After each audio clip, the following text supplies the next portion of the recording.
Assalomu alaykum, hurmatli tinglovchilar. Men Davidov Yunus Jumayevich, O'zbek tili va adabiyoti kafedrasi o'qituvchisiman. Sizlar bilan hozirgi o'zbek adabiy tili fanidan orfografiya, imlo qoidalari mavzusini ko'rib o'tamiz. Bugungi mavzumiz quyidagi rejaga asoslanadi. Birinchi rejamiz orfografiya haqida ma'lumot, ikkinchi rejamiz imlo to'g'risidagi qonunning ahamiyati va uchinchi rejamiz o'zbek tilining kiril va lotin yozuvi imlo qoidalari va ularning qiyosi mavzusini ko'rib o'tamiz. Bilamizki, orfografiya so'zi grekcha so'z bo'lib, orfo to'g'ri, grafo yozaman degan ma'noni anglatadi. Demak, lug'aviy ma'nosi to'g'ri yozmoq, to'g'ri chizmoq degan ma'noni anglatadi.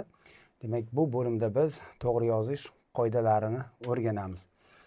Demak, asosga qo'shimcha qo'shilganda qanaqa yozilish kerak, bo'g'inga qanaqa ko'chirilish kerak, umuman demak yozish haqidagi, to'g'ri yozish haqidagi qonun qoidalar majmuasi orfografiya hisoblanadi. Demak, o'zbek yozuv uchun hozirgacha 2 marta imlo qoidalari tasdiqlangan. Demak, imlo degani arabcha so'z bo'lib, to'g'ri degan ma'noni anglatadi. Demak, bunda to'g'ri yozish qoidalari 2 marta tasdiqlangan. Demak, to'g'ri yozish qoidalari o'z o'rnida imlo qoidalari deb yuritiladi. Birinchisi 1956-yil 4-aprelda Kiril alifbosi demak, alifbosi yozuviga asoslangan o'zbek tilining imlo qoidalari hisoblanadi va u 5 bo'lim 72 paragrafdan, banddan iborat. Ikkinchisi, demak, mustaqillik yillarida, ya'ni lotin yozuviga asoslangan o'zbek alifbosiga o'tganimizdan keyin tabiiyki imlo qoidalariga ham o'sha bo'yicha yozuv bo'yicha imlo qoidalariga ham ehtiyoj seziladi. Shu sababli 1995-yil 24-avgustda demak, lotin yozuviga asoslangan o'zbek tilining asosiy imlo qoidalari tasdiqlandi. Bu qonun demak 7 bo'lim 82 paragrafdan iborat. Demak, 2 marta tasdiqlangan, ikkalasi ikkita yozuvga asoslangan imlo qoidalari hisoblanadi. Kiril alifbosi asosidagi o'zbek orfografiyasining asosiy imlo qoidalari 5 bo'lim 72 banddan iborat dedik.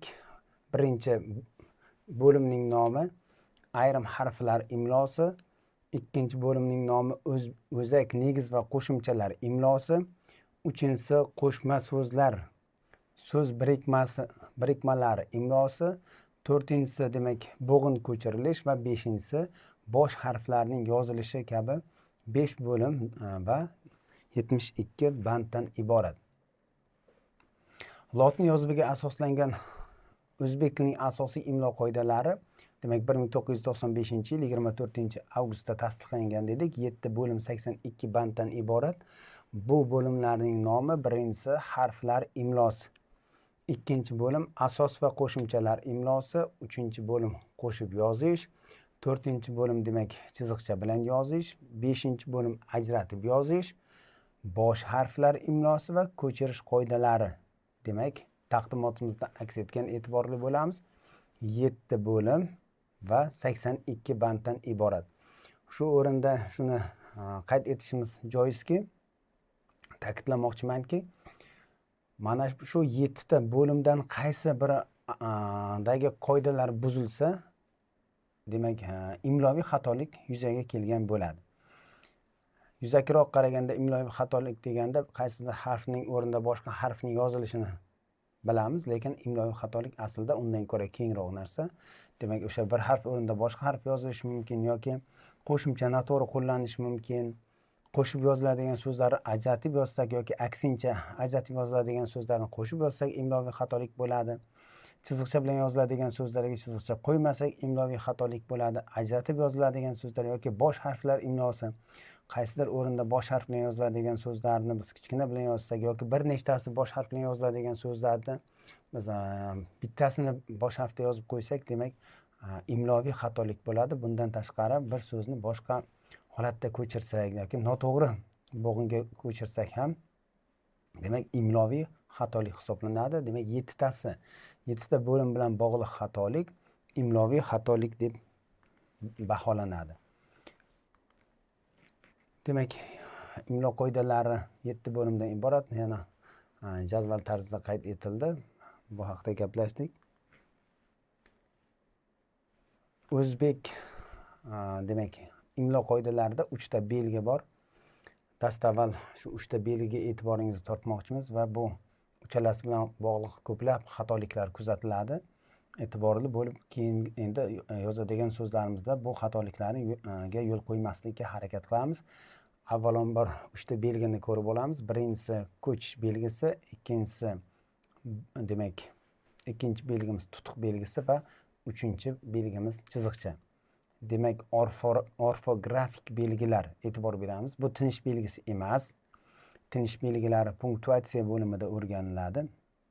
Biz ko'rayotgan orfografik belgilar o'z nomidan ham ma'lumki, orfografiya bo'limida o'rganiladi. Birinchi belgimizning nomi ko'chish belgisi. E'tiborli bo'lamiz. Demak, ko'chish belgisi demak lotin alifbosi asosidagi o'zbek alifbosida ikkita harfda kuzatiladi. Bu U va G harflarida. U va G harflarini tashkil qiluvchi belgi o'sha O va G ning ustidagi U va G qiladigan belgining nomi ko'chish belgisi deb yuritiladi. Agar o'xshatish joiz bo'lsa, buni biz 6 raqamiga o'xshatishimiz mumkin. E'tiborli bo'lamiz. Demak, 6 raqamiga o'xshaydi. Agar biz uni aksincha 9 raqamiga o'xshatib qo'ysak, u tutuq belgisi bo'ladi. Demak, tutuq belgisi bilan ko'chish belgisi juda ham bir-biriga o'xshaydi. Taqdimotda ikkalasi ham qayd etilgan. Demak, e'tiborli bo'lamiz. Birinchi jadvaldan bo'g'in so'ziga e'tibor beramiz yoki o'sha ko'chish so'zini o'zida ham keltirilgan o'da va tutuq belgisi pastda ma'no, ra'no kabi so'zlarda qo'yiladigan tutuq belgisi ikkalasi ikki xil tarzda yoziladi imlo bo'yicha. Demak, agar ikkalasini bitta belgi bilan yozadigan bo'lsak, u albatta xatolik bo'ladi va qo'pol xatolikni yuzaga keltirishi mumkin. Negaki, davlatimiz nomi ham U harfi bilan boshlanadi yoki ismlarimiz bo'lishi mumkin, O'tkir, O'ktam kabi o'sha nomlarni yozayotganda umuman har bir U va G harflari qatnashgan so'zlarni yozayotganda albatta e'tiborli bo'lish kerak. Bunda biz o'sha kompyuter yoki telefonda yozganda ko'proq xatoliklarni kuzatganmiz. Demak, e'tiborli bo'lamiz. Ikkalasini bir-biridan qat'iy farqlab olamiz. Demak, qaytaraman. Ko'chish belgisi faqat ikkita harfda bor o'zbek tilida, U va G harflarida mavjud va uni tutuq belgisidan farqlaymiz. Tutuq belgisi ma'lumki ikkita holatda ishlatiladi. Unlidan keyin kelib o'sha unlining cho'zibroq talaffuz qilish kerakligini anglatadi. Undoshdan keyin kelib undosh va keyingi unlini ajratib, ya'ni undoshdan keyin kichikroq to'xtam berib talaffuz qilish kerakligini anglatadi. Masalan, ma'no, ra'no, da'vo kabi so'zlarda demak unlidan keyin kelyapti va shu unlilarning cho'ziqroq aytilishini talab qiladi.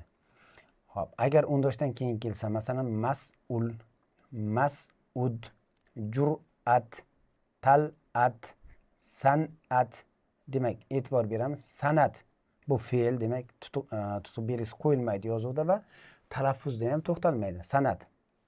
Masalan, kitoblarni san'at. San'at desak, demak san ozroq to'xtalib san'at. Bunda endi tutuq belgisi qo'yiladi va demak vazifasi undoshdan keyin kelganda kichikroq to'xta degan ma'noni anglatishga xizmat qiladi. Yozayotganda ikkalasi bir-biridan farq qiladi. Agar o'xshatish joiz bo'lsa, tutuq belgisi 9 raqamiga o'xshaydi, ko'chish belgisi esa 6 raqamiga o'xshaydi. Demak, navbatdagi 3-chi belgimizning nomi bu chiziqcha.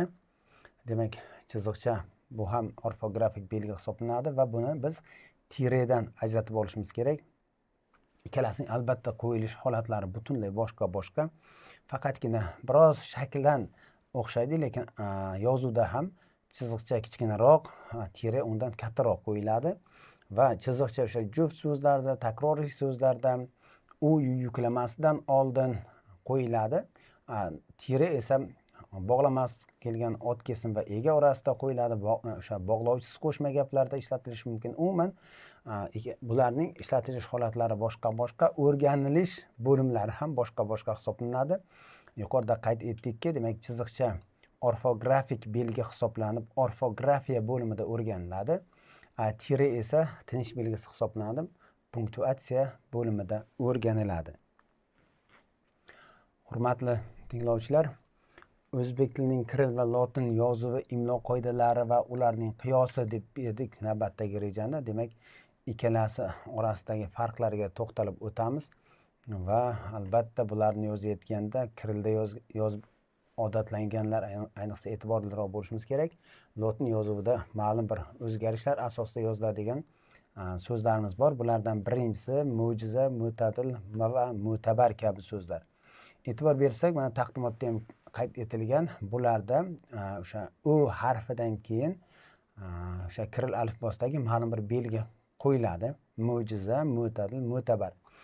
Lotin alifbosi asosidagi o'zbek yozuvi asosida yozsak esa bularda qo'yilmaydi. Ya'ni qorada yozilganlari to'g'ri, qizilda yozilganlari xato. Ya'ni o'sha mo'jizadan keyin yoki mo'tadil, mo'tabardan keyin tutuq belgisi qo'yilmaydi. Qo'yilsa e'tibor berganimizdek, ana qizilda xuddi shunaqa bir g'alatiroq holat bo'lib qoladi. Ikkita belgi yonma-yon bo'lib qoladi. Demak, shu sababli qoidalashtirildiki, mo'jiza, mo'tadil va mo'tabar kabi so'zlar cho'ziqroq aytilsa-da tutuq belgisi qo'yilmaydi deb qoida berildi. Demak, o'sha qoidaga ko'ra biz bular orasida tutuq belgisini ishlatmaymiz o'dan keyin. Xo'p, navbatdagi farqqa e'tibor qaratamiz. Kiril alifbosi asosidagi o'zbek alifbosida o'sha yil va sanalardan so'ng chiziqcha qo'yilmas edi. Masalan, 1991-yil 31-avgust bo'lsa, demak 1991 31 avgust tarzda yozilar edi. Taqdimotda qayd etilgan kiril alifbosida demak chiziqcha qo'yilsa xato bo'ladi, chunki chiziqcha qo'yilmasligi me'yorlashtirilgan. Xo'p, lekin lotin alifbosi asosidagi o'zbek alifbosida bu narsa aksincha bo'ldi. Ya'ni o'sha necha o'rnida doim chiziqcha qo'yiladi. Demak, 1 sentyabr emas, 1-sentyabr, 1991 yil emas, 1991-yil. Demak, bundagi o'sha tartib sonlarida raqam bilan yozilsa agar, tartib sonlarida necha o'rnida chiziqcha qo'yiladi va aynan bu inchi degan ma'noni anglatadi. Agar chiziqcha qo'ymasak 1 sentyabr, chiziqcha qo'ysak 1-sentyabr kabi. Navbatdagi farqqa e'tiboringizni tortmoqchimiz. Avvalambor izohga qaraymiz. Demak, yozma ishlarda ko'chish, tutuq belgisi hamda chiziqcha xato qo'llansa, imloviy xato hisoblanadi. Bilamizki, imloviy xatolik bor, uslubiy va punktuatsion xatolari bor.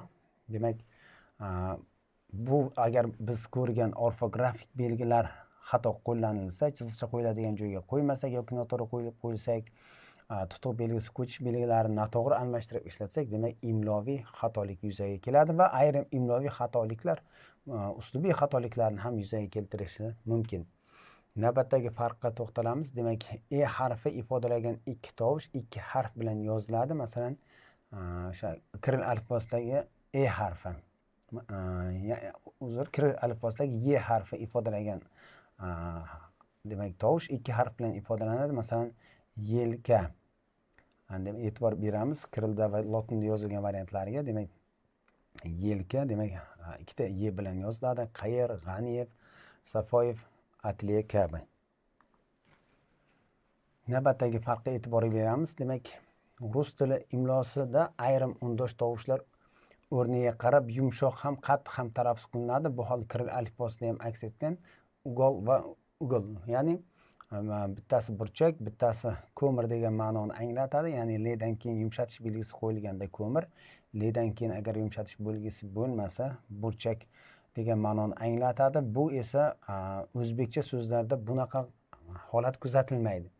Ya'ni qaysidir tovushni yumshoq va qattiq talaffuzi so'zning ma'nolariga ta'sir o'tkazmaydi. Shu sababli lotin alifbosi asosidagi o'zbek yozuv imlo qoidalarida bu belgi kiritilmadi. E'tiborli bo'lamiz. Demak, kiril alifbosidagi yumshatish belgisi masalan sentyabr, oktyabr so'zlarida bor. Palto so'zlarida o'sha yumshatish belgisi kiril alifbosida yozganimizda yumshatish belgisi qo'yilar edi.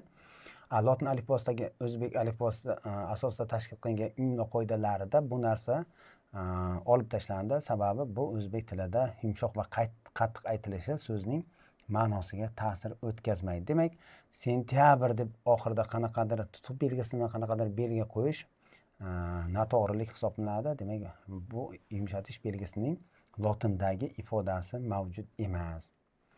Shu sababli mana bu e'tibor beramiz. Mana mebel, fonar kabi, kompyuter kabi so'zlarda kiril alifbosida yumshatish belgisi qo'yilsa, lotin alifbosi asosidagi demak imlo qoidalarida bu belgi olib tashlandi.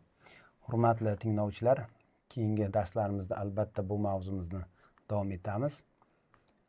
Mavzu yuzasidan savollaringiz bo'lsa, quyidagi manzillarimizga murojaat etishingiz mumkin.